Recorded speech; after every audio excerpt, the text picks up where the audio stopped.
As you travel through the furthest reaches of the galaxy, you pick up a distant transmission. Signal received. Decrypting message. Welcome to STARCHIVES, presented by Starforce Collective, a crew of spacefaring illustrators on a mission to record nerdy shit for the hope of future generations.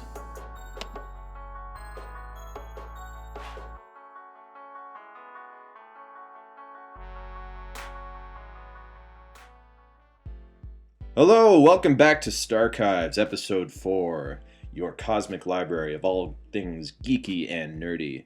I am your commander speaking, Alex Rodway. On my left, I have... Hunaid, Taj, how you guys doing? And we have a very special guest today. We have two, in fact. Not unlike 2 weeks ago where we had Jen. We've got our last founding member of Starforce. We got Yesenia Rodriguez. Hi, welcome to the show. Very glad to have you on. How are things going with you? Great. Great. Glad you could make it out deep in space as we are. It's a little bit of a commute to get out here. Rough traffic, yes. And on my right, you just heard him. This is my brother, Matt Rodway. He's going to be supplying us with some music for our podcast, some backing tracks. He's a very talented musician. I love him very much. Oh, hi, Matt. It's mutual. You're so talented too. Oh, thank you, man. So we're going to talk about some fun stuff today. New movie came out a couple weeks ago by the name of Deadpool. What did we all think about this? We all saw it, right? Yes. Yes. Of course. Excellent. Yes, it's a good movie. I've seen it twice. I went once with my brother-in-law, Jeff, and then I went again with my wife, Jessica, because she really wanted to see it, which was odd, because she almost never wants to see these movies with me, but... It was a good Valentine's Day date. That's cute. Yeah. I went for Valentine's Day to watch Deadpool. You went with Matt? Yeah. Not this Matt, different Matt. There can be other Matts. It's okay. Mm-hmm. I've started adding version numbers because I know so many of you guys now. I think you're at It's version Matt 8 14. now. Or 8? Yeah, That's a I good- haven't, you know, I haven't that's a broken good double number. digits yet. I'm cool with 8. I'll take it. So you're past the 7 evil X's, now you're into 8 evil Matts. Man, yeah, I guess so. Oh dear. All right, so I saw it twice. You see it just the one time, yes? Yeah, just the one Just time. the one time. You didn't take little Sophia to see it? No, it's hard to find a babysitter. Oh, to be fair, yeah. I saw it last night. You saw it last night. Yeah, Oh wow. That's like I Late went in out to make sure that I was primed and ready for this. This is how serious the people here are in space.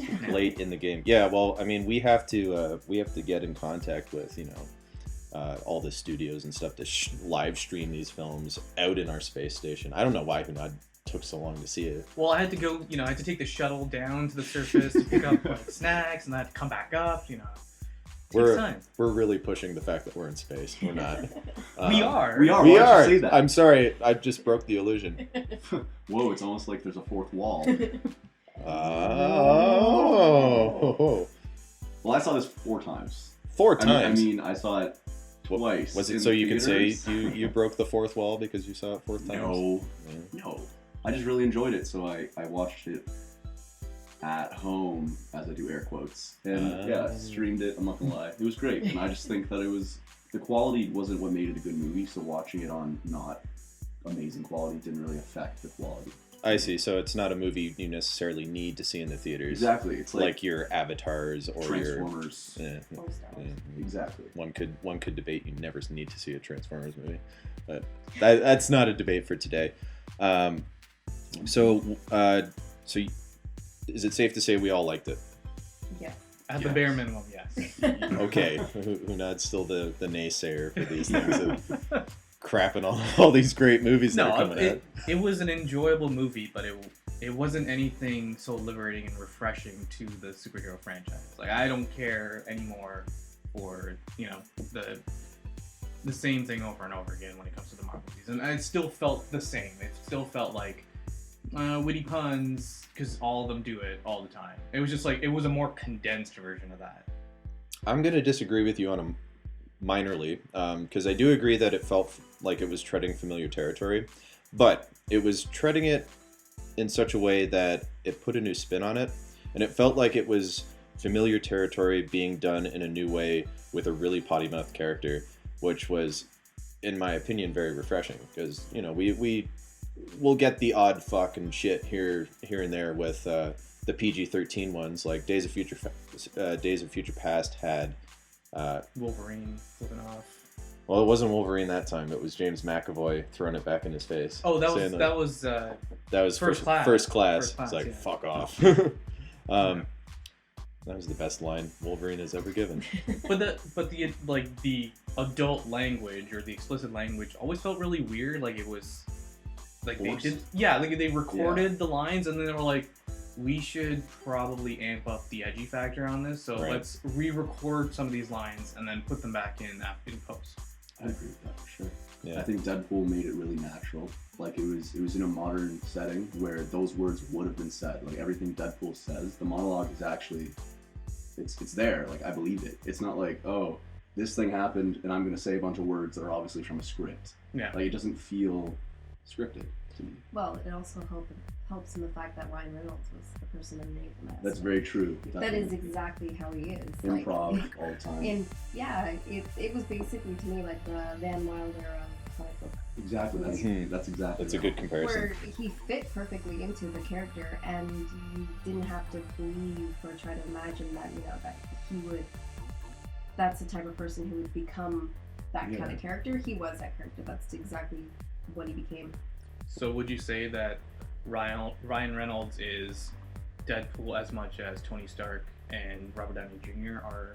Like that's embedded. Like if they replace the character or the actor, it will affect the way the character is portrayed. I'm not sure about that. I'd say more if, let's say, Ryan Reynolds got into an accident and developed cancer and was trying to save his girlfriend. Yeah, he would have become Deadpool. That's him. That's his character. That's his character. True to the nature of who he is as well as okay. There are actually interviews where he says that about the going out. He's like, I belong in movies like this, like in Waiting, and in Deadpool, he felt like he worked on this movie for 11 years. Like it's his movie, right? Well, basically since before X-Men Origins. Exactly. That must have been an ordeal for him, though, because I remember reading an interview he gave.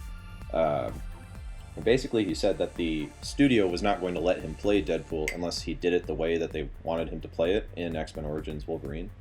So rather than have them worked out, yeah, definitely. Well, I mean, rather than get recast, he was like, all right, I'll make the compromise and hopefully get to make a better movie later, and leak the test footage, and hopefully the fans will be on my side, which was the case, and it's great to see that in this movie's case, it was definitely a big, the fan base was a big part of getting it made. Like Fox took a big risk with this movie. It doesn't seem like it to us, because at the end of the day, it was a lesser budgeted movie for these types of films. I think it was just under $60 million it was made for. When you compare that to a recent blockbuster flop, Gods of Egypt, which I have not seen. I don't think any of you have seen it either. I've seen parts of it only because I've worked on parts of it. Cool. But that movie flopped horribly and was made for almost 3 times as much as Deadpool. So clearly, not always is it the case that money just gets shown on the screen, right? Well, Lord of the Rings was a big, is a contributor to that too, because it was made on a very tight budget. Yes. And it was a magnificent movie. I've said it before and I'll say it again. Art from adversity. Yeah. Star Wars had that as well. The original Star Wars films were a mess until they were saved in editing, and they had barely any budget. One of my favorite movies of all time, Alien, had a $4 million budget until Ridley Scott sent 20th Century Fox his storyboards, which were incredibly detailed and looked amazing. And then they're like, all right, here's another 4 and make your movie. Now it's hailed as one of the classic sci-fi horror movies of all time. In any case, my point is that Deadpool being such a low-budget movie, it's made its money back in droves, and it's also opened up opportunities for other movies to do similar things. Now, this can be a double-edged sword, because on the one hand, now we can finally get that R-rated Wolverine movie I've been waiting for all my life. On the other hand, it also opens up the door for movies that may not need, or it wouldn't be appropriate to be R-rated, right? So it's going to be a balance that the studios kind of have to be wise about, like, is this movie appropriate to have an R rating? Does it require it? Like, you don't want to see an R-rated Spider-Man. That would be weird. It seems I like think. everybody's worried about now, like they're gonna start doing R-rated movies all the time. I don't think that's the case, because sure, R-rated movies are good, but it doesn't mean you. I'm sure studios and companies understand that they're not gonna make more money because they put it in an R-rated. They actually make more money having it in a general kind of rating, because you know you can have anybody go see the movie, adult, teenager, child, and then you know parents take their kids, and then their kids want to see these movies like 10 times, 3 times, you know, and it gets expensive because then they have to accompany their child, and then they're paying for them and their siblings, and like eventually they're making their money up through general sales tickets instead of the R rating. It's just probably preferable for them because it's just, you know, when you go to a movie theater, it's kind of nice to not have, you know, someone kicking your seat, screaming, and, you know, laughing. It's true. The anti-kid zone of the R-rated movie is like one of the great joys of going to see a movie. Not always the case, though. Like, Yeah, it can be. There are adults that act like. That is very true. Yeah, like really equally annoying, but Yeah. still. Like you can be 18 and go see an R-rated movie, Yeah. but it Still doesn't act mean like you a have to jackass. act like It's an true, you're adult right, you're when you right. go see them. Yeah. Now, like that's an interesting thing though, because I was reading that Zootopia has already beaten Deadpool in terms of overall earnings, but That it's you know makes sense. totally different type of thing again, and it's like it's rated PG. It's for an every audience type of movie. It also helps that it's getting stellar reviews. I think it's got 98% on Rotten Tomatoes right now, which is an incredible score for a non-Pixar Disney feature. Is it DreamWorks?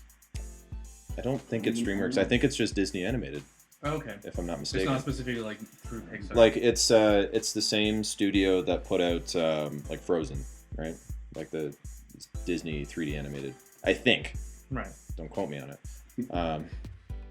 We don't do research here, by the way. We do some research. I'm interested The in seeing. minimum amount. Mostly we rely on hearsay, and I read this article at one time. I want to see that. I want to see an R-rated cut of The people don't Zootopia. want facts. The people want opinions It's of actually space Disney. people. It's a Disney movie. It is. Is it? Yeah. Yeah. Okay. See, I thought so. I remember seeing the trailers for that movie, and it looked charming, and the character design looked good. So I'll get around to seeing it. Like I think it's. I don't go see Disney movies very often anymore. Yeah. But I think I wanted to see this movie. well, Jason Bateman, you know, he's a good straight man. Peter Moosebridge. There's some Canadian talent in there. Oh, sweet. Speaking of Canadian, I love the fact that they retconned Wade Wilson's origin story to him being from Regina, Saskatchewan. I don't think that's in the comics, is it? That is definitely not. No. So that's hilarious. There's a reason Regina rhymes with fun. That's one of my favorite lines. It's interesting that all like the psychopathic heroes that are coming out are all from Canada. You got Wolverine, who essentially he's a psychopath. Like he's Don't tell controlled. them. We're trying to hide this cold mystery up in space. Space Canada. Eh? Hey, we're in space, eh? But yeah, it's I don't know. It's interesting. Yeah. Back to what you said about the R rating slapping it on to a movie, like, and then not doing as well as if it was like a G rating. I actually kind of disagree with that in the sense where like if you the people in these companies, they slap on an R rating and then they make the movie the way they want to do it, but they don't make it with the intention of making an R-rated film. They just kind of be like, all right, I have a story in mind, but how do I make this more edgy? How do I make this more R-rated? You add a club scene with some women with their tatas out, and you add like this new like 2016 banger of the year, like whatever the song is for the kids. You give them boobies, you give them the song, you give them a club scene with some alcohol, and you like. And Stanley. How many shitty movies have I seen where there is the same amount of time in a club, the same amount of time with the same songs? Like, if you're gonna put an R-rated movie, if you're gonna put an R rating on a movie, Yeah. it needs to deserve it. And I think Deadpool actually is one of the movies right now that is using their R rating. Like, they're not just kind of like, you know what, let's put an R rating, whatever.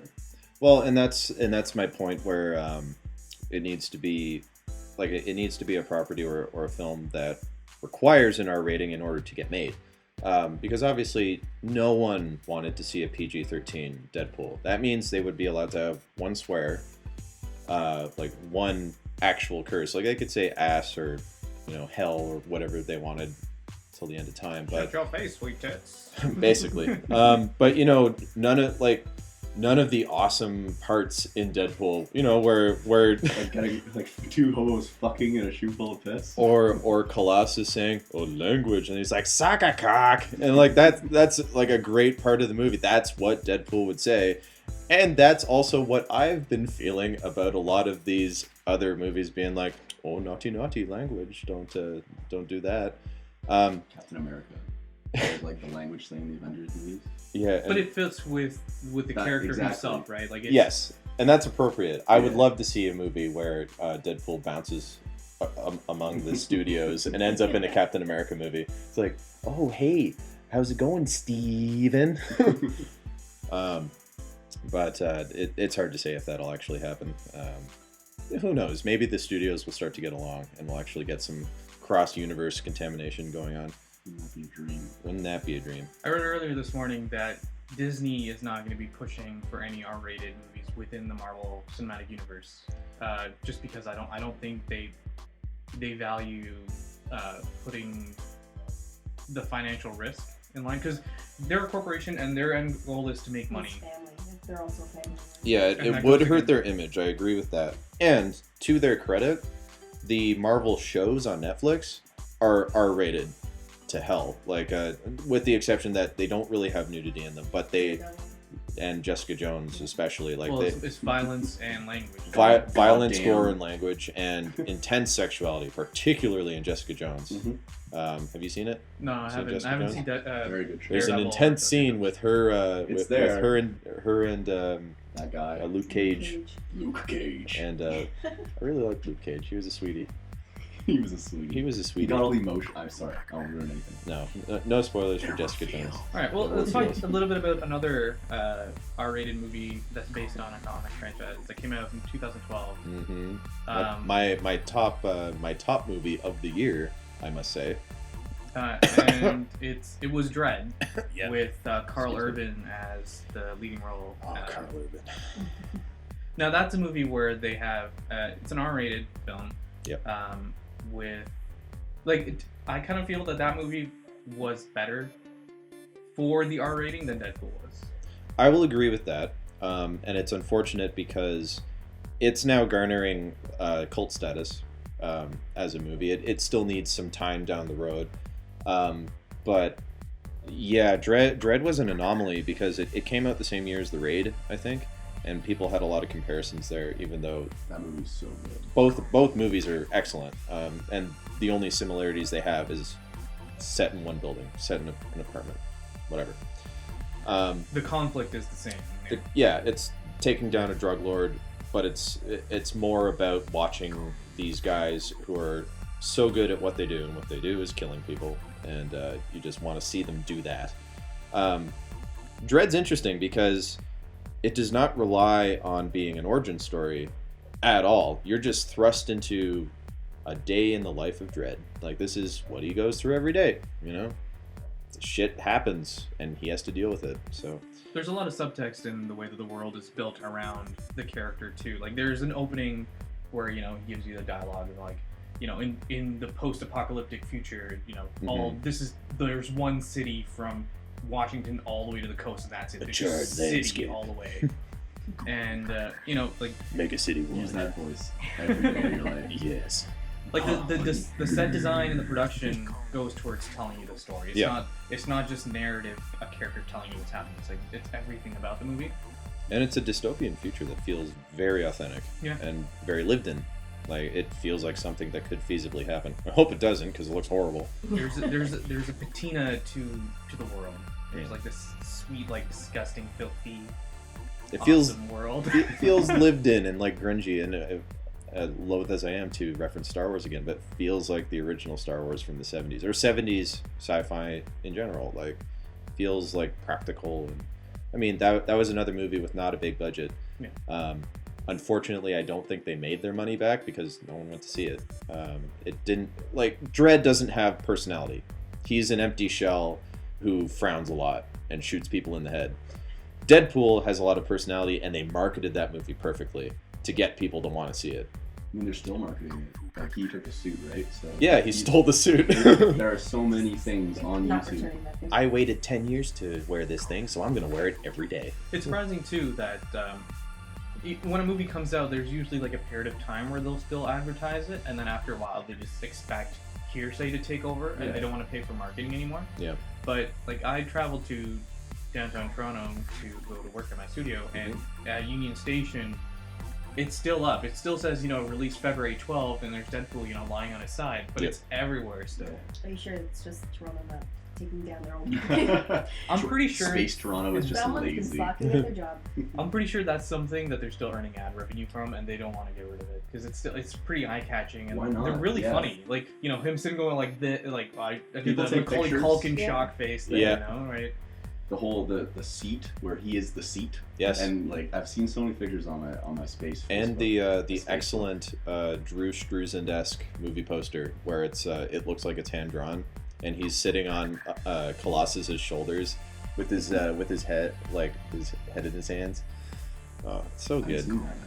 Plus, it's not like Yeah. just because the movie's out doesn't mean that they're gonna fail in having those advertisements out. They already gave the green light to go on with The starting, sequel. Yeah, for the sequel. Well- They're starting to write that already. Yeah, they've already started. Not only that, but it sounds like they got the green light before the movie even came out, because Yeah. they had the post-credit scene where he's like, "Oh, and in Deadpool 2, we're gonna have Cable." And then, I really want to see Cable played by Keira Knightley now.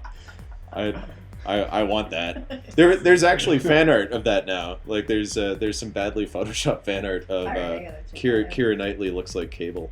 That'd be pretty great. She is versatile, so she could do it. Get the flat top, gray hair flat top. Yeah, why not, right? This is a whole new world. They're talking about the advertising and stuff. Yeah. He makes videos. He said in interviews that he just will make a video in his house and it goes viral. Oh, Like the Kanye West imitation video. I don't know if you guys saw that. No. Oh, But, yeah, I didn't see that one. Like there was a leak. Someone had recorded of Kanye West flipping out on set. He was just like, I am Gandhi. He was talking I'm shit fucking-" about everybody. Yeah, he's just telling like, I am 85%. Oh this, yeah, this, yeah, and yeah. that. I saw that Motherfucker. video. Yeah. And then Deadpool did this. There it is. Wow, that looks really cool. Sorry, we're looking at the Keira Wow. Knightley thing. I'll put a link to that. I'm gonna need that for later. That's not okay. I'm touching myself tonight. Oh, yes. Actually, speaking of that line, in a non-Red Band trailer, like a PG trailer, that line is dubbed out for, I think it's like, I'm really turned on right now. Yeah, you're right. And actually. and it falls so flat, and then you watch the movie and it's better. It's perfect. The jokes in that movie are delivered really, really well. Like, so I don't know. Did we mention there was gonna be spoilers in this? Yeah. Spoiler. I think Spoilers. we've already Don't worry, tra- it'll be in the spoiler. title. It'll be Yeah. in the title. Snape kills Dumbledore. Darth Vader is Luke's father. There's just like that sense of after he loses his hand and it's growing back, and he says to her that it'll feel really big. This Yeah. weird little tiny baby Yeah. hand. I laughed out loud, and that hasn't happened in a movie since World's End, and that was a good movie. That's a good movie too. Yeah, the Coronado trilogy. But yeah, like Another good example of kind of comic booky movies that are also extremely R-rated and very well done. It's too bad Edgar Wright couldn't stay on for Ant-Man. Although I think his replacement did fine. Did you see Ant-Man? Yeah, I went to see it. Yeah, Yeah, it was okay. I liked it. I liked it too. It's decent. I like Paul It was Rudd. decent. I'm just I it's tripped when okay, he went guy. so like when it started being all those like I don't even know how to describe it.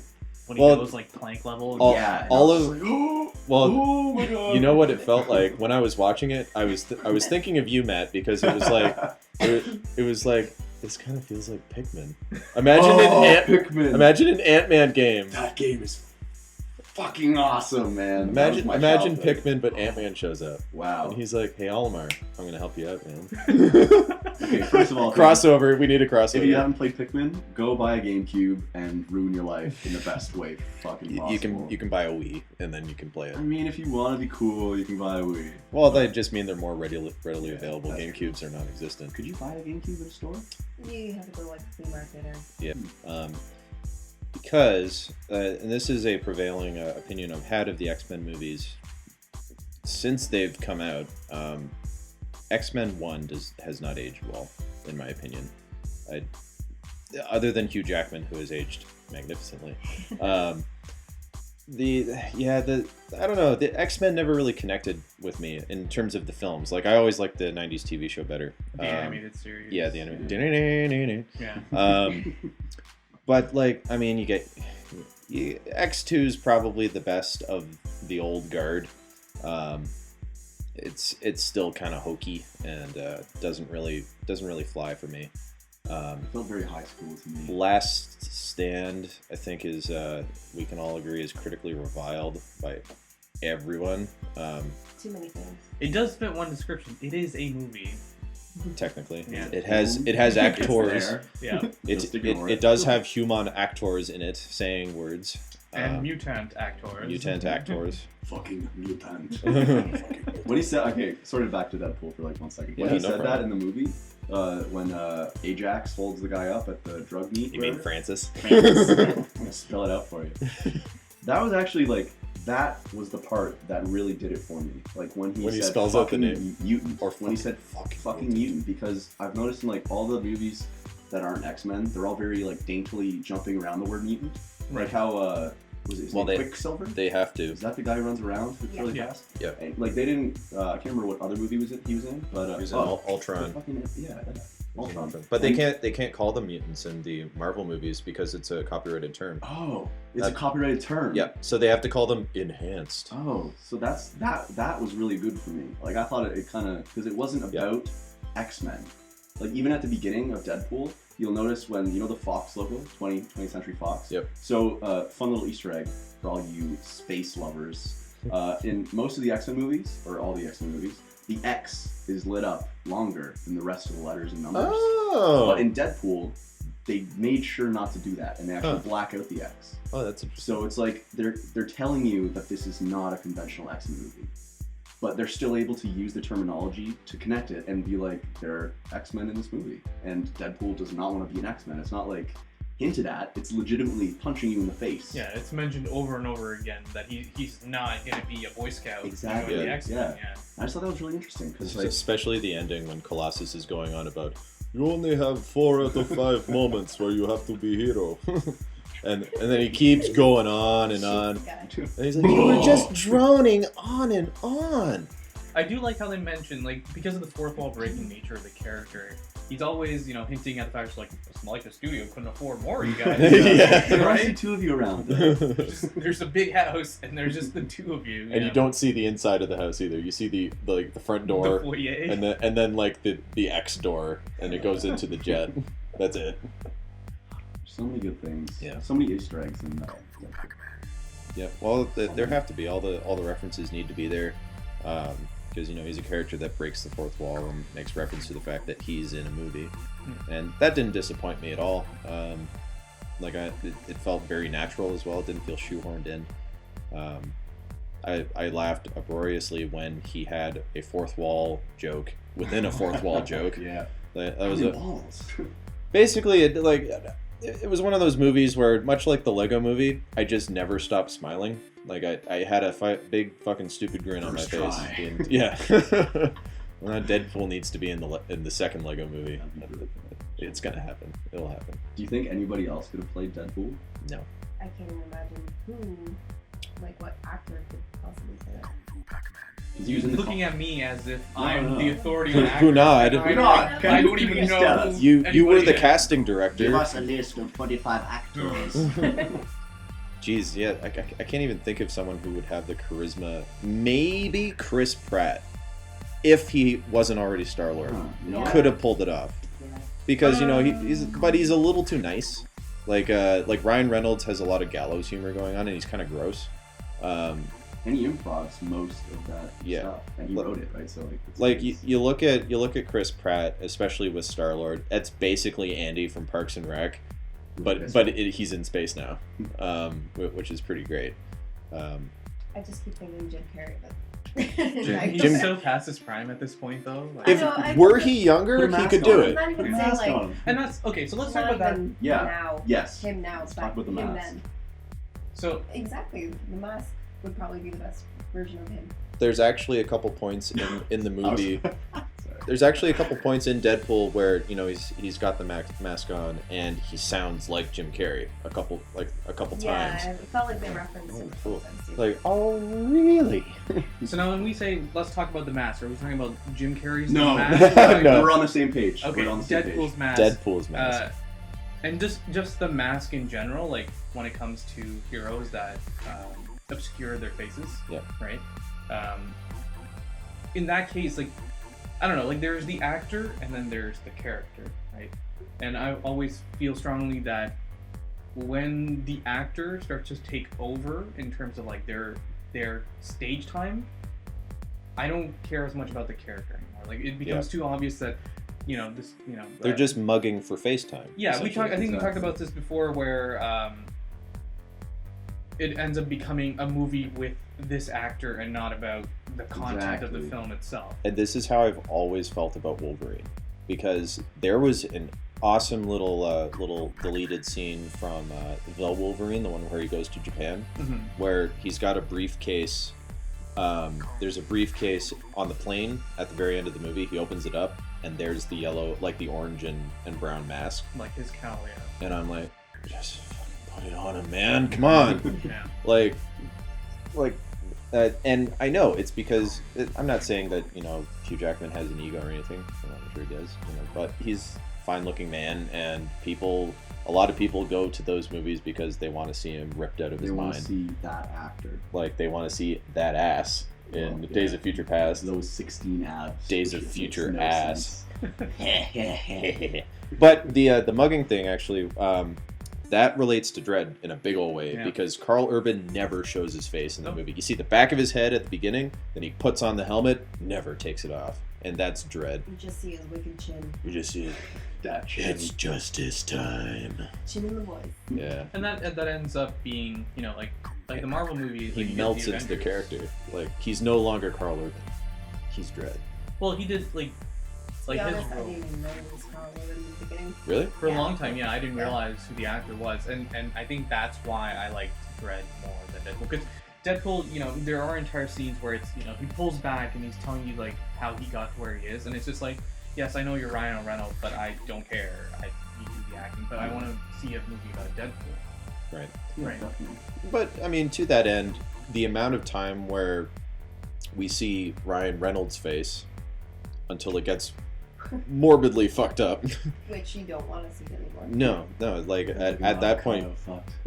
An older, Yeah. much uglier avocado. with marital problems.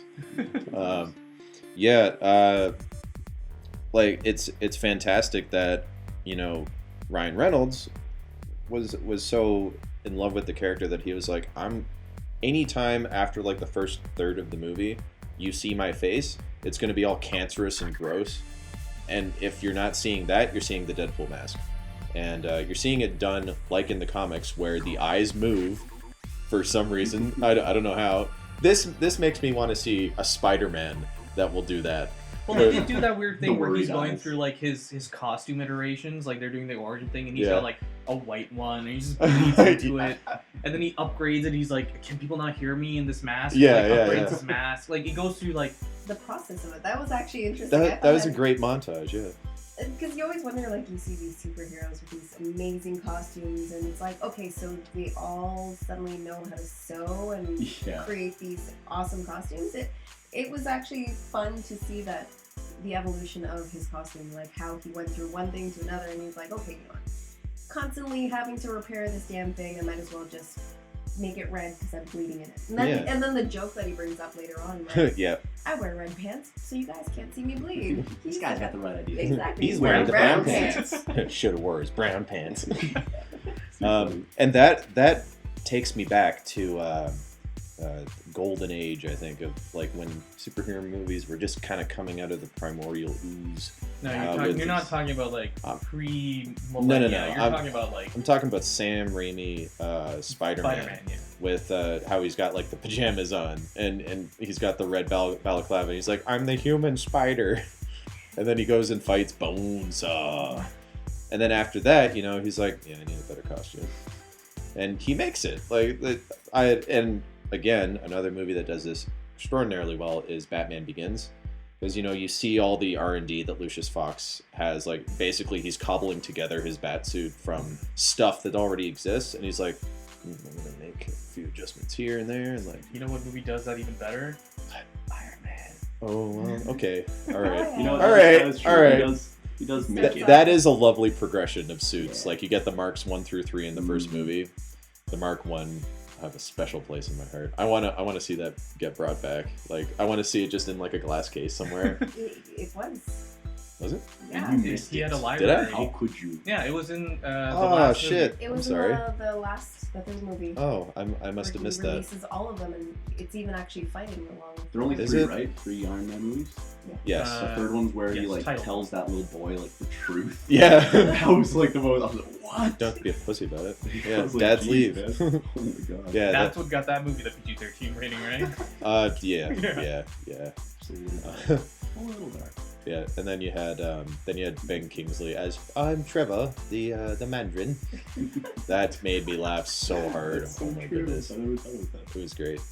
Back to the mask. You were saying about the mask. So I have a little different thing to talk about the mask. So TJ Miller said in an interview that whenever he was working with Ryan on stage, they did a lot of improv, they did a lot of takes, blah blah blah, and he was always very like, "Fuck you, Ryan. You're attractive and you're funny, so it's not fair." Like, so I kind of understand that, like when you see someone who's good looking, like you don't want them to be funny. Like, Yeah. you don't want them to be like, It's like oh, you want him to be like some idiot, like, oh, he's good looking, that's it. He's like, But he's funny, he's smarmy, he's built. he's literally God's perfect idiot, Yeah. And TJ talks about this, and he says the fact that he puts a mask on, like, it takes away that sexual appeal and actually makes you think about the content. And what he's saying. And it is legitimately funny, Mhm. and it is good content, and it's just really interesting how they force you to see him as this gross person when he's in every movie. It's like, well, I guess I'll go see this because Ryan Reynolds is in it, and I know that's what I like about it. But they do the transition too, where he's this is before his transformation, where he's it's the same person. Nothing changes about his attitude, Mhm. about how he perceives sexuality, or his role as being the bad guy who fucks up other bad guys, right? That doesn't change. Like, that continues through. So it's like, yeah, the character is the important part. It doesn't matter what the person Character looks driven. like. It's Yeah. like a legitimate character instead of just being like, you know what, we don't actually have anything about this guy. We just have a main character. Let's throw Ryan Reynolds on it so that people will watch it. I wouldn't say they totally took out all the sexuality with the close-ups of his, of his Oh, body definitely, or definitely not. his package. Yeah, you get to his see like- his wing wang when he's fighting and he's all burned up and stuff. But it's not like forcing you to go to this movie to see Ryan Reynolds' sexy body. No. It's like, I'm starting to wonder if I saw an R-rated version of this movie or not.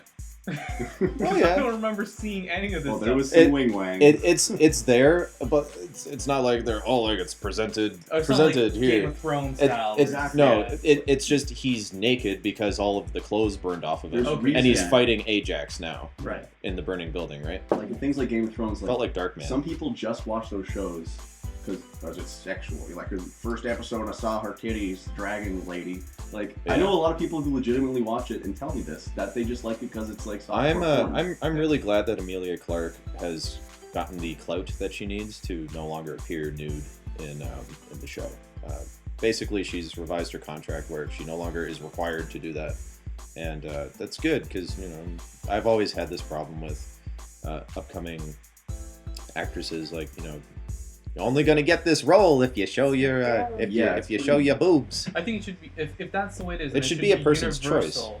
It is about choice, but then it needs to be universally applied to everybody and not just the people of privilege in that situation. Like, if she's one of the lead actors, Yeah, like and it should she's be got her- applicable to all the extras too, right? all the extras, the other cast should have that choice too, and they can't be like a special treatment sort of thing either. A good example would be in Deadpool. Fantastic scene when Colossus and Angel Dust are fighting, and she has a wardrobe malfunction, and her boob pops out, He's but being a you gentleman. but you don't see it. Gonna- Like his hand is blocking it. There's no Gina Carano nudity in that movie. Versus the club scene. Versus the club scene where there's extras and they're playing strippers and they're all topless. Yeah. Stan Lee's in it. He's not topless. Uh, Excelsior. his last convention is coming up His very last one? His very last one. I think Fan Expo is going to be his very last convention. Oh, man. Yeah, I heard he's coming to Toronto, and that's gonna be the That's last it. time. What a He's- guy. He's gotten to the point where He's like he's an 94. old man. He's 94. He can be traveling around. No. anymore. You never know what's gonna happen. I He's mean, hitting Pope Francis levels. I think he loves it, but I think like Jean Paul. Francis is a new one. Jean Paul was like really infirm.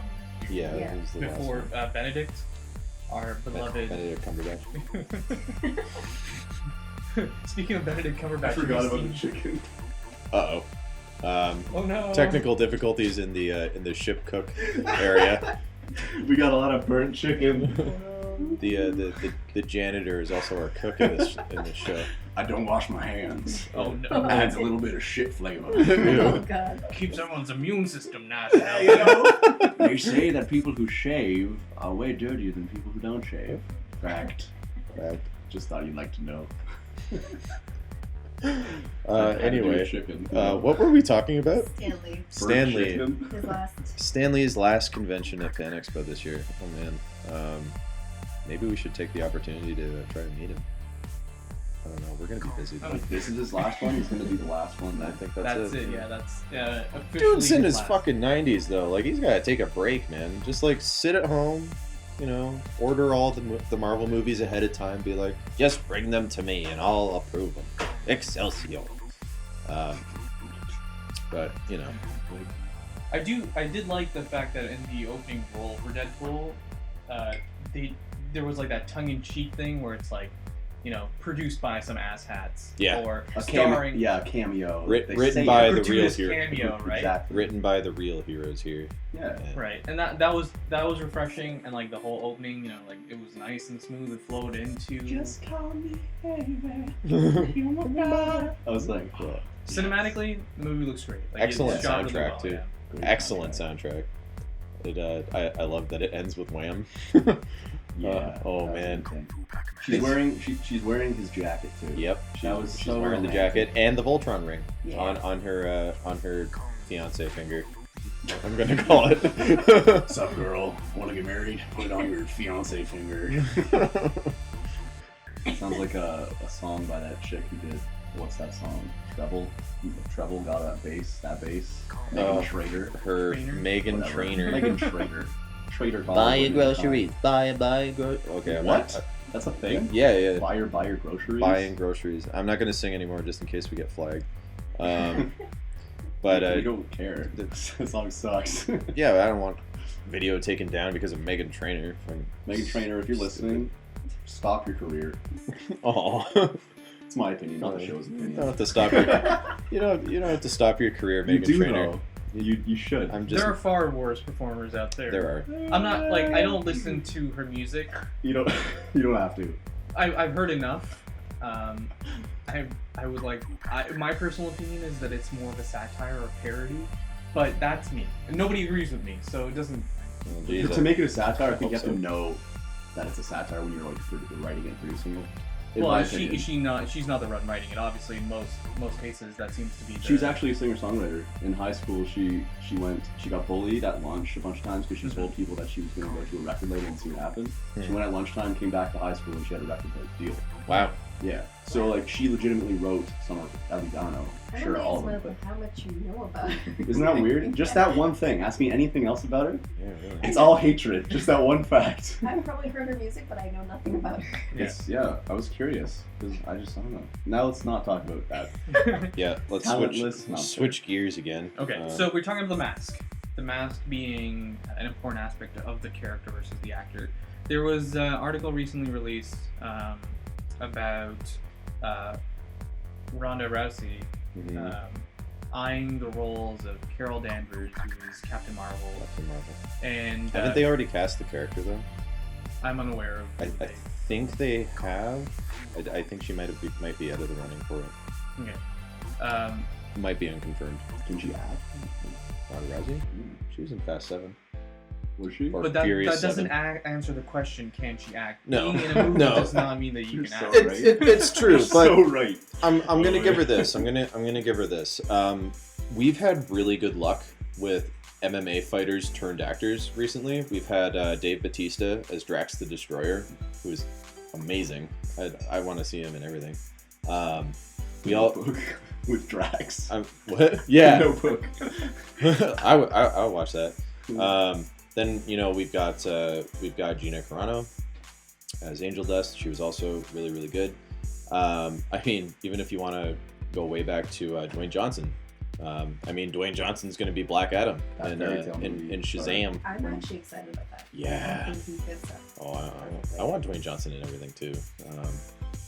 Actually, I just checked this. They actually did cast Captain Marvel right, but they won't tell. Oh, okay. So that's secret. locked down.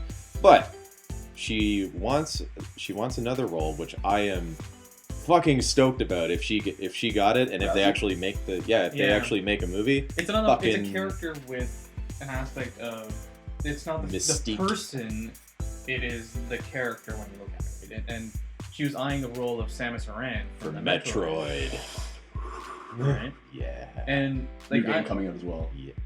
Really? Yeah. yeah, did you not hear it? Wait, is it Galactic Federation? Is it that one? I don't even know. I just saw Samus in the game. The other M2. Just Oh, because you hated it so much. I might be Jesus. just whatever. See, I now love Metroid. Me Sorry, too. it's so good. It's so good. the franchise itself, Yeah, yes, I mean, yeah. barring the other M. As a whole, it has very few dark spots in it. Fusion by far is one of my favorites. Fusion What was is the one amazing. that you had for GameCube and we played a lot? Metroid Prime. Yeah. Metroid I mean, Prime 1 through 3. 3, yeah. So I like all Well, those Corruption games. was for the Wii because that was the one with motion controls. Metroid Prime was a I hesitate to use the term game changer because I played it like we got a GameCube when we were younger, probably 11 or 12. And Metroid Prime was one of the first titles I played all the way through that scared me to no end. Like it's a horror game, basically. does it predate Alien? No, it does not. I believe the first game was 86 or something. But the game's creators have gone on record saying that the character of Samus Aran was heavily inspired by Ellen Ripley, Right. which is amazing. But I think they wanted to model the look after like Farrah Fawcett, and I'm like, oh, okay. Like she's just gonna be a hot chick. Well, at the end of the games, remember how like, when she's got like the big '80s hair and stuff. the and better all. you do, the more clothes come off at the end Yeah, or that's a something little crap weird. like that. It was I think that was strange. more of a Easter egg built within the game than like Yeah. if you do really well. You Samus might has get a a little surprise something. for you, yeah. Yeah. And you know, successful on your mission. Let me just See you my next armor semester. is so broken. I have to remove that. This needs to be repaired. heavy. Goodness. But that's not who Samus is, though. No. Right? Like Exactly. that's not. She's That's why it felt she's the awkward. silent protagonist that destroys entire races. Like she's caused the space pirates to almost go extinct. She almost made the Metroids extinct, which is probably a good thing. But that's a movie I think needs to be made. Because it's one of those games where it's got a very it's got deeper lore than it lets on. And it's got a very atmospheric story, kind of like a Dark Souls kind of thing, where it's not spoon-fed to you. Like the story on the surface is Samus goes to the planet, she defeats the bad guys, and then she gets out before the planet blows up. But there's this cool backstory behind Samus's origins and stuff, and the Chozo race, and like there's all these little secrets and stuff that you can scan and get information about the world. This is specifically through Prime, though. Yes, The other games don't Prime. really do that. Prime is probably the best example of fleshing out this universe. The prime example. It's the prime example. Yeah, I was thinking that. No worries. And I mean, I'd fucking kill to see Ronda Rousey in that role. I think she'd be great. You don't even necessarily need a good actor to play Samus. You just need a physical presence, because she doesn't need to talk almost ever. She just needs to be imposing and fucking kill shit. Then That's all I want. Then I'm in the in my opinion, then it should be animated. I don't think a live action would be Necessary? suitable for, yeah. I think there's like this weird thing with Hollywood where just because something is popular and it wasn't something live action to begin with, where there was a novel or comic books or games, they try to make it more human, air quotes, by making it a live action feature. Whereas there are films that do a significantly better job by being animated. Those Final Fantasies. Those movies are pretty good. I can't remember which one. Well, they're visually good. Yeah. The Advent Children was okay story-wise, but kind of like story-wise, it was like nothing really happened. Just talking visually. But you see everything you want to see. You see Cloud kicking ass, and Yeah. you see him do the final form of his Buster Sword, splitting into like 15 different swords, and then killing Sephiroth. Spoiler alert. But it lets them Dies in do every game. more than what's like. Yes, CG has come a long way, and you can have live action blend really well with CG, and you get both of it. But there's still this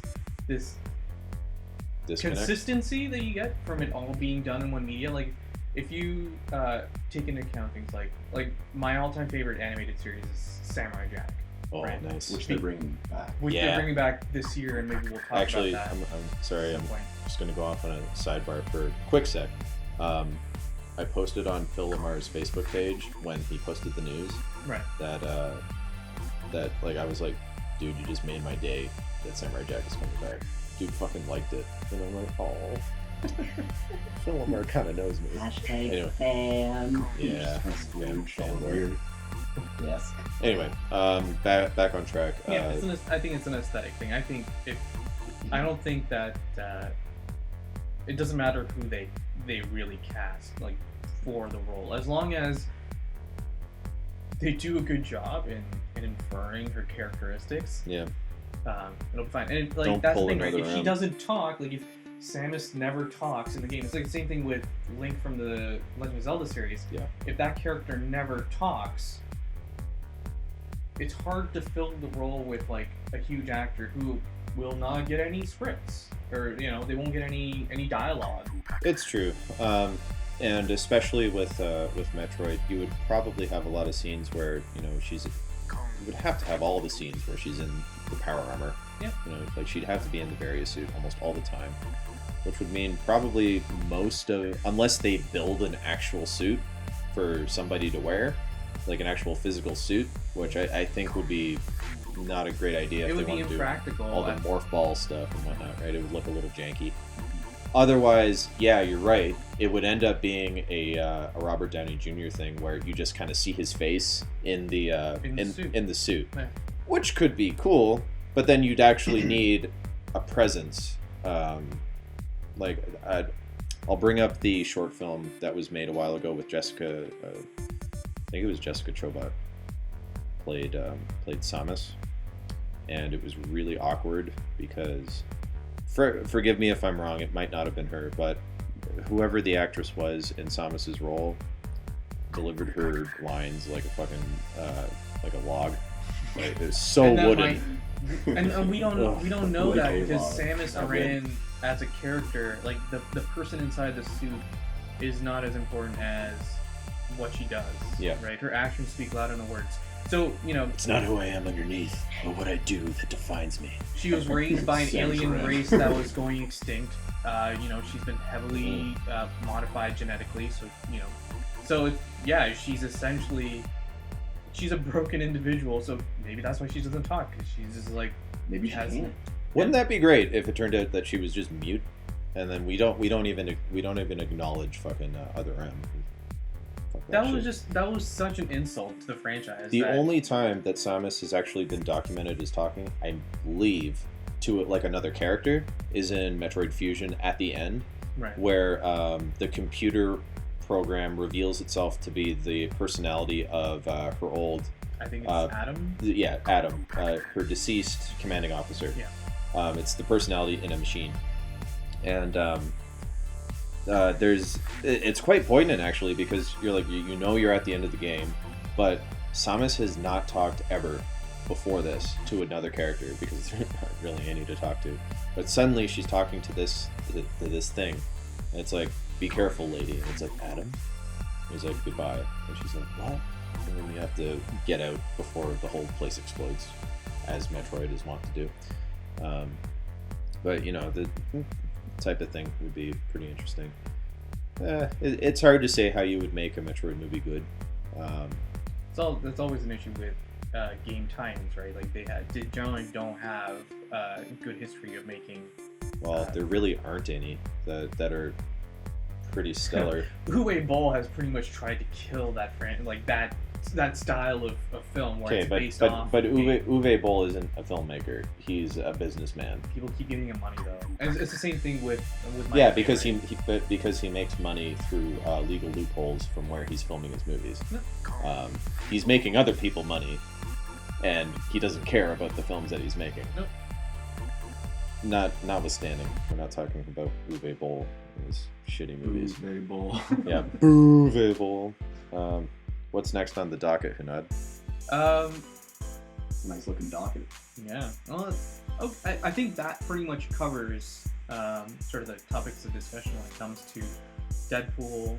Whether it was successful or not. I think we can all safely say it was. Yeah, So- it did what it was meant to do, and it did it really well. Yeah.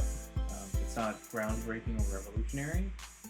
Yeah, I would agree with that. Actually, because I've watched it 4 times, and I've seen The Revenant 8 times. Really? Yes. Because How often do you go to the movies? I stream. Oh, right. Okay. I'm an illegal pirate. Right. Space pirate. You're a space You're a pirate. space pirate janitor. You're the space pirate janitor I raise slash sons. failed cook. Yeah, you know what? I'm gonna try to eat that burnt chicken anyway. It's not good. I can't remember what else. Might end up in the med bay. I can't even remember the thing. What were we talking about? Whether Deadpool was successful. Yeah, sorry, The Revenant and Deadpool. So yeah, like I tried to watch Deadpool 4 times, and every time I watched it, the little Easter eggs were great. Like I noticed everything more like how movies work, but it didn't hold up. It just didn't feel good to watch it over and over again. Like the constant going back and forth between backstory and like fourth wall breaks. Like it was great and funny, but watching The Revenant was like, I don't know, just it made me feel like I was involved in the story. Like everything about it was just so good. I know it's 2 different genres and like the comparative. Like, There's a deeper narrative too. Exactly. But like Deadpool, if someone's like, "Oh, Deadpool's the best movie from this year," like, "Oh, I'd watch it when I was like 80," like it's not gonna hold up as a film. It's gonna hold up as Deadpool. Yeah. Well, I think it gets a lot of points for doing something that a lot of other superhero movies haven't really done in the past, and that's pretty much nail the character 100% in terms of look and attitude. Because it's been my prevailing opinion that although we've had a lot of great Batman movies in the past, there has never been a Batman movie, other than maybe Mask of the Phantasm, but won't count that because it's basically an extension of the animated series. There hasn't been a Batman movie that's truly captured who Batman is. Like the dichotomy between him and Bruce Wayne. Like you look at Tim Burton's Batman, people are going to hate me for this. I'm not a big fan of Michael Keaton in that role, to be honest. I would actually prefer to see him as Batman now. After watching Birdman, I could totally watch a Batman with old Michael Keaton. I just watched Spotlight. He's great in that. Yeah, he's a fine actor, he's a brilliant actor, but the Tim Burton Batmans are not my favorites. Obviously, won't talk about the Joel Schumacher ones; they're terrible. I love them so much. Fuck off, Hunaid. Get off the shit. Get off the shoot. You're now the janitor. Though I mentioned it before. I don't like the super cynical nature of the Christopher Nolan Batman movies. Like it gets tiresome. You know, the Batman Begins is good. Dark Knight is enjoyable to watch. But Well, that's Heath Ledger's movie as well. That's True. that movie It's rises Joker. above what it could have been because of the Joker because portrayal. of a singular performance. Yeah. Because I don't like. And you know what? Christian Bale as- Aaron Eckhart is the best. He didn't like himself either. Sorry to cut you off. No problem. An interview that he did actually like this week. I'm sorry that I know all these random weird type. No, of that's things. good. So he actually said in an interview that he had all these plans for like Batman to who he wanted to be for Batman, and the second that Heath Ledger stepped on the stage, he was just like, I can't be better than this. He is more interesting than what I think I am for Batman. And he said himself, he's like, I don't even feel like I did that great of a job. Which is very true. I And- hate his voice. I can't. Yeah. It's really hard to. His voice was fine in Batman Begins because it didn't sound like where are they? It sounded more like swear to me. Yeah, It was a little like it was deeper. Yeah. It was That's deeper, great. but it's like He was trying too hard. this is. I think I mentioned this. It's shitty. Okay. Okay. It's shitty has shown that it can be good. It's like, how many stairs do I have to climb Yeah. to get to you? It's Um, like, okay, I man. think I mentioned this in the last episode we did when we covered Arkham Knight, where in Arkham Knight you can download for free the Dark Knight skin for to play as Batman during the story, and it's great because it's this awesome suit, but it's got Kevin Conroy's voice coming up, and it's just I'm Batman. It's just really deep and menacing, and like it sounds like a person instead of a monster. Well, that's the voice, right? Like, Yeah. that's the voice of Batman. Like Mark Hamill's voice is the Joker. Batman! Yeah. Right. That's as a whole in the franchise. Those are the voices that fit. Yes. Little like cutaways, like slices. Yeah, you can. Heath Ledger did a great job. Jack Nicholson was great. Yeah, for- these are all good takes on the same character, and you know what? That's fine because these characters are so iconic and they're so they're long lasting. Like it's like fucking Shakespeare or it's like old Greek myths. Yeah, These they're characters based on archetypes. these characters can be reinvented and have different spins put on them. Even I'm not a fan of the Joel Schumacher movies, but those movies are a little sillier. There's a place for them. There's Batman there's a 66. There's a funness Come on, Robin. about them, which I enjoy, and just that campy nature. That's They're called comic books, not drama books. well in a comic book, Fucking bullshit. right? Are those the movies? Sorry to cut you off again. I'm off to this. Are those the ones where the Seal House? Yes. Yes. That's with okay. Val Kilmer and George Clooney, Yeah, respectively. I love that part, man. they're Back. Batman like the plays worst hockey jokes, but they stuff. stuck around. Like everyone knows that Arnold Schwarzenegger was Mr. Freeze, and you know what he says. He makes Okay, I It's cannot abide that, alright? Because Mr. Freeze is one of my favorite villains, and the animated series did him 100% correctly. Of course they did, because we can do so much more with the They media. make him. But like Arnold's, it was so But funny. he is Chill out. exactly. But like it's so funny. And chill out there. Cool party. It's so good. Like it's so bad. It's so good. They're like cult movies. Yeah. But yeah, okay. It's a good movie to like. I'll grant you this. It'd be a good movie to have where it's like you've got a bunch of people over, you're drinking Just some for beers fun. and stuff. Like You don't want to do that with The Dark Knight because it's No. like, oh man, what a downer. everything. Yeah, like that's everything fair. doesn't need to be like super Super cynical, serious all and the dark, time. and gritty and grim. Like Yeah. Gotham is not made of like just trash, which it feels and like and train wrecks. It's just like built of like Yeah. street cars of just like It's just trash. made out of explosions. Nobody cleaned it up. It's still there in Gotham. Garbage. And it's funny because it's like right next to Metropolis, which is like the shining city. And it's like, yeah, we just move all the trash from Metropolis into Gotham. It's the city's, it's the landfill, Gotham's the moving their state. trash to Bloodhaven. Yeah. Nightwing's like, we're having a tough enough time as it is. Come on. Oh man. So yeah. So I think that pretty much wraps up our little talk about Deadpool. Does anyone have any last closing statements to make about it? Harley Quinn in Suicide Squad. I think this is my opinion. She's gonna be. Oh yeah, we wanted to talk Suicide Squad first. Do we want to? Okay. Yeah, let's do talk you Suicide wanna Squad. Do that right now. Yep. I we think got she's time. gonna get objectified and sexualized, and she's just gonna be boobs with a gun, and that is not who Harley Quinn is in the comic books. She's actually a pretty Yeah. in-depth character with a lot of like. Depends on which version of Harley. You know what? You're right. I don't know enough to go Well, into that. Who's Tim's? Because we're Harley? going off of this is going off of the New 52, where absolutely she's incredibly sexualized. She's Okay. basically a pair of tits with a hammer, and it's not the Harley Quinn I grew up with. It's not the one that I like. I'm all about the spandex onesie with the Harley Little- Quinn ears, little the clown Gesture ears. ears. Yeah, like that's always been my favorite look for her.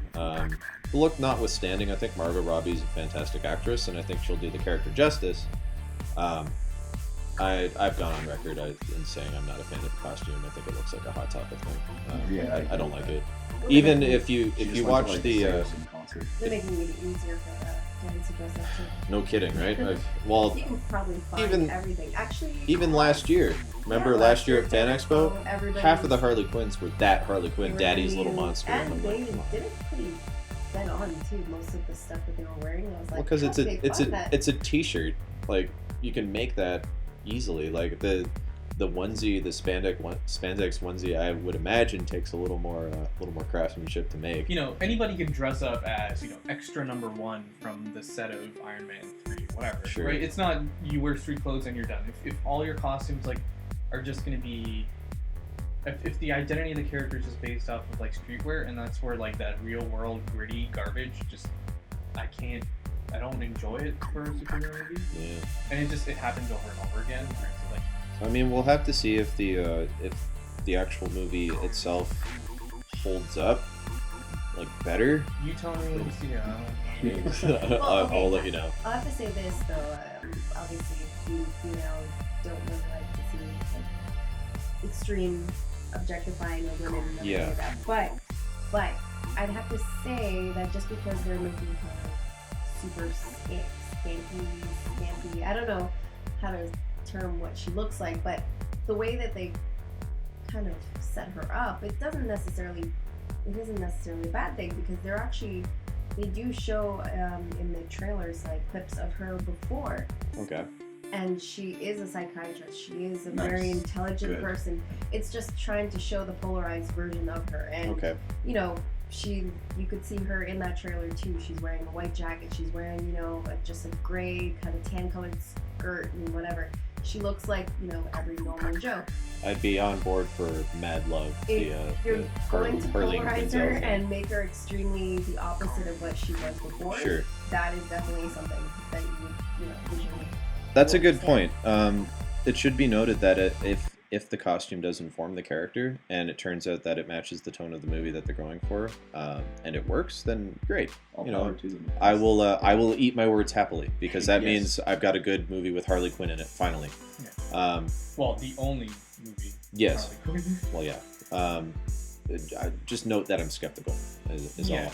all. There's like the argument, right, where the sexuality belongs to the person and not to the person who is a witness of it or a receptacle of it. Like, Of it course. doesn't matter what you think as long as that person owns their sexuality. So if the character is owning it, sure.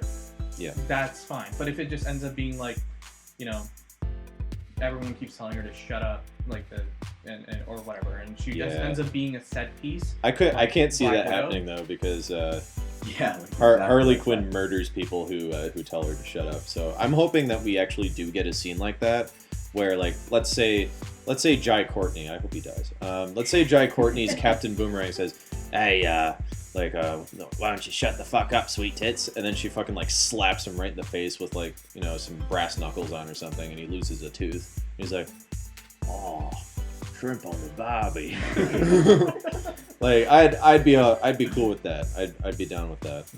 I think they have to do something like that, I hope because so. everyone's gonna go into this movie thinking that they're gonna be like, is she just like a sexual object for this? Like, She's the only female. Yeah, she is the sex Is appeal. Killer Frost in this? No. No. But Enchantress. Enchantress, and there's Oh, right, another yes. one. There's Okay, the there. ninja lady with the mask, like the No, not Domino. I think it might be Domino. No, it's not. Is it not? No. Domino is a Marvel. Oh, right. Okay. Domino's is She has pizza, a soul Alex. blade. But yeah, there's more than one woman on the team. It just feels I'm excited like to see because it's Killer Harley- Croc. I want to see Killer Croc. That'll be fun. What's the guy who played Mad Max? I can't remember his name right now. Tom Hardy. Tom Hardy was going to be in that movie, right? He was going to play. I believe he was going to play Captain Boomerang at first, and then they got Jai Courtney instead, because Katana. Katana. Okay. But yeah, Tom Hardy backed out for reasons unknown. To do the Revenant. To do the Backed out of a Revenant? couple Yeah. movies to do that. Good. Leonardo was like, "Bud, come jump in the snow with me, Yeah. please." I'm sure there's even I still an haven't interview seen- where he even says that he was Yeah. upset that he did the Revenant. That he missed it. That he. that Well, wanted he had to use be it in the as cold, right? Yeah, Like I filming in guess natural that's The daylight. work was intense. I can imagine. Like But- in his acceptance speech for the Oscar, whatever, he talks about that, right? He's like, You when- talking about when- Leo?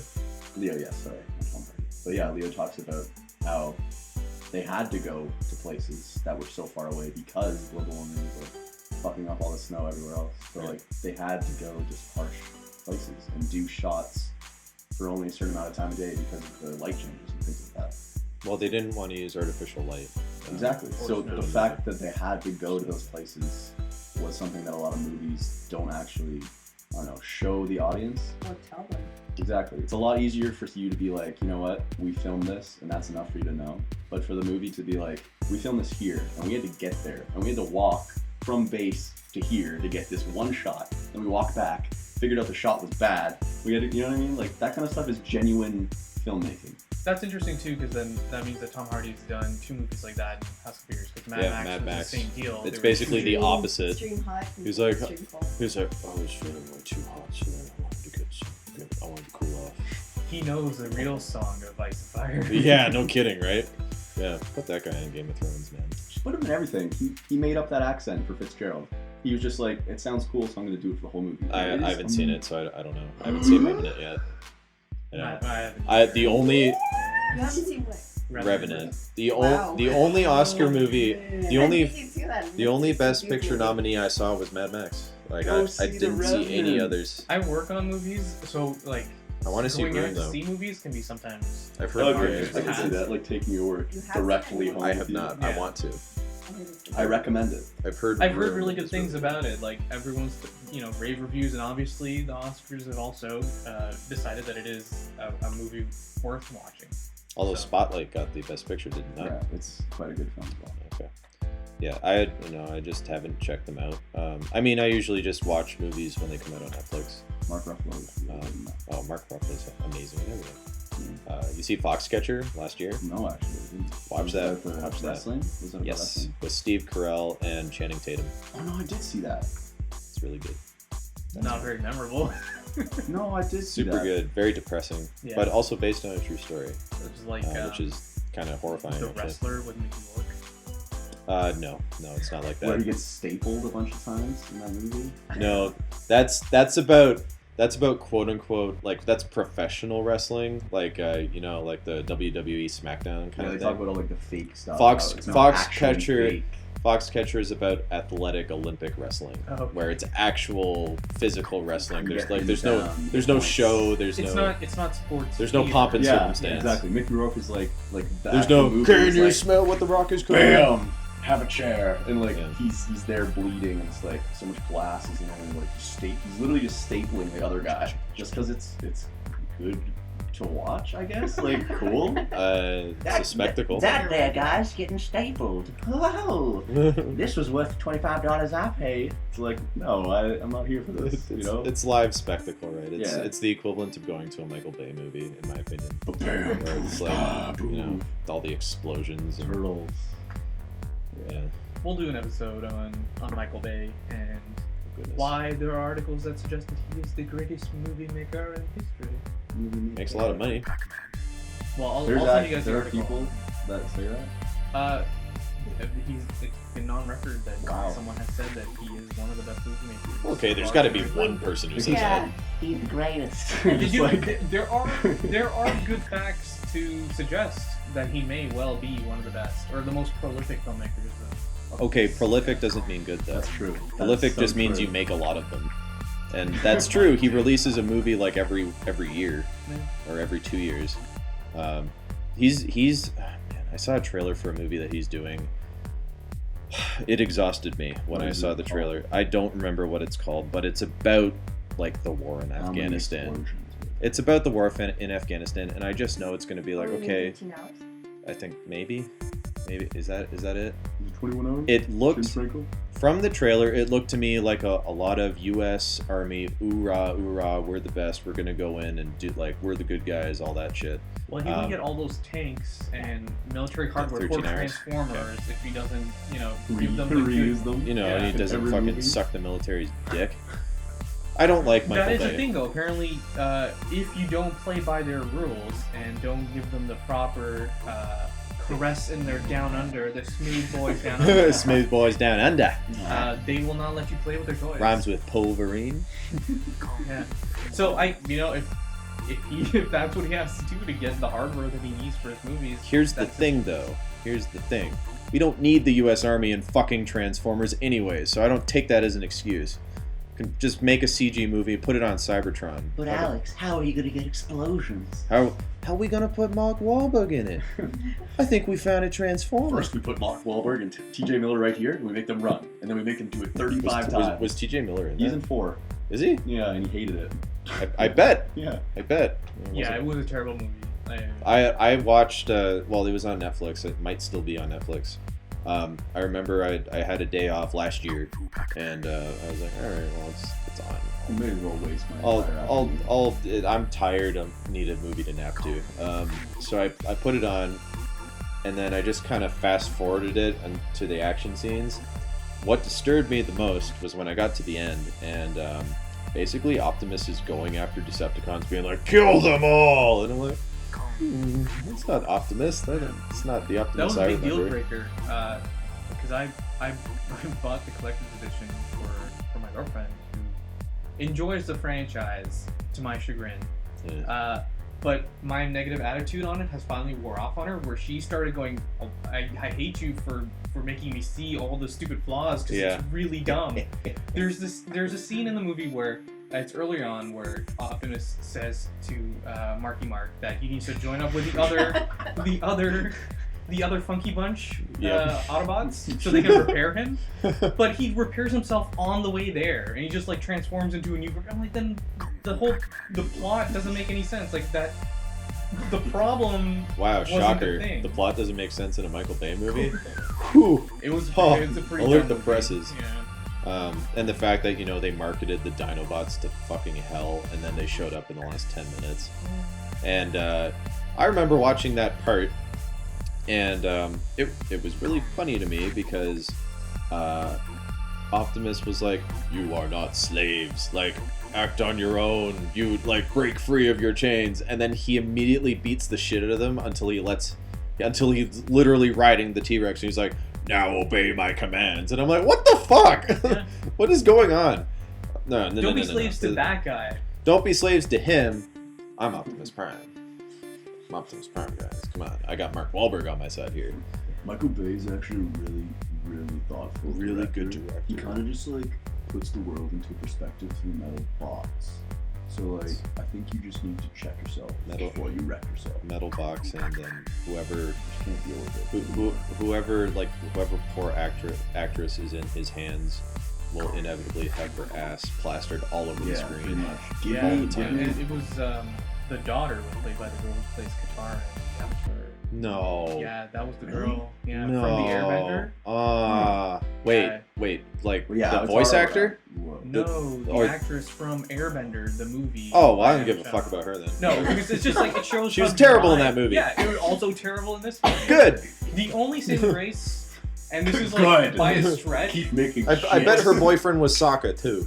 Or sorry, Sokka. Sokka. And Katara and Ong. Ong. And Ong. what was his name Zuko or was it Zucko?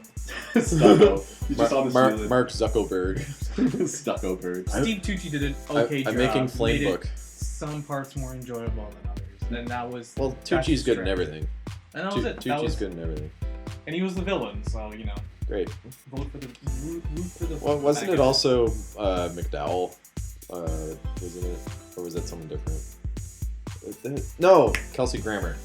Kelsey Grammer is the big bad in Transformers 4 because he's gonna shoot Mark Wahlberg and then Optimus stabs him like through the heart He's and like body. the operative. The heart and body. Yeah. Just so Rips very the heart clear. out, stabs, and then stabs it back through him. you are a kebab. Yeah. A fucking kebab. Like a fucking kebab. Ah, yes. Deadpool.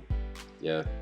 Well, I think we're good there. I think that's a good place to end it. Screw you, Michael Bay. And Megan Trainor. And Megan Trainor. I hate you both. I'm gonna go check on that. It's a real Check negative it note, again. actually. Yeah, sorry No, about that. Deadpool's great. Dredd is great. I need to see Dredd, actually. Yep, you've seen it. It's on Netflix now, so We've watched it. Did Before. we watch it that time it came up? Yep. Well, I guess Watch we it need to again. Redraw.